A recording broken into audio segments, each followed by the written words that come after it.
In 1996, two things happened. IKEA arrived in Spain, and the first Gen Zers were born. For them, IKEA was their parents' brand. They were oblivious to all the new product drops. They took the brand for granted. So to make them love IKEA, we took IKEA away and locked up 6 Gen Zers in a house from the past. No hay cubos para reciclar. Como pícala. A reality TV show just a bit too real. ¡Que explota! Welcome to Trapped in the 90s. A massive casting of influencers was launched. Soy Mia Daniela, me dedico a bailar voguing. Puedo tener alrededor de 5 millones de seguidores. Amo los videojuegos. Tengo creados un montón de personajes.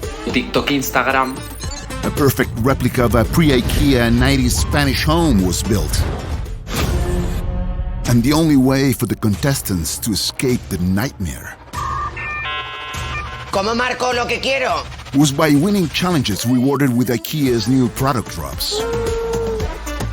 Ana, mira. Every drop in the show was linked to IKEA's online store, with sales of the featured items spiking with each appearance.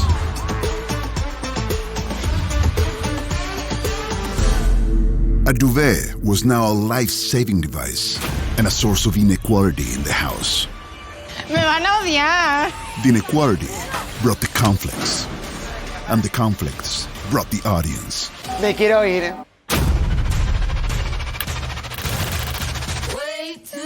With episodes of the show appearing on all platforms and content popping up on the Hostages Zone channels. Una manta súper suave, nada que ver con lo que te... Mi nuevo cojín, que por cierto... An entire generation binged the show and picked a winner. A piece of entertainment that transcended paper catalogs to venture into a world of seamless commerce. Que yo veo que no vamos a salir de esta casa, ¿eh?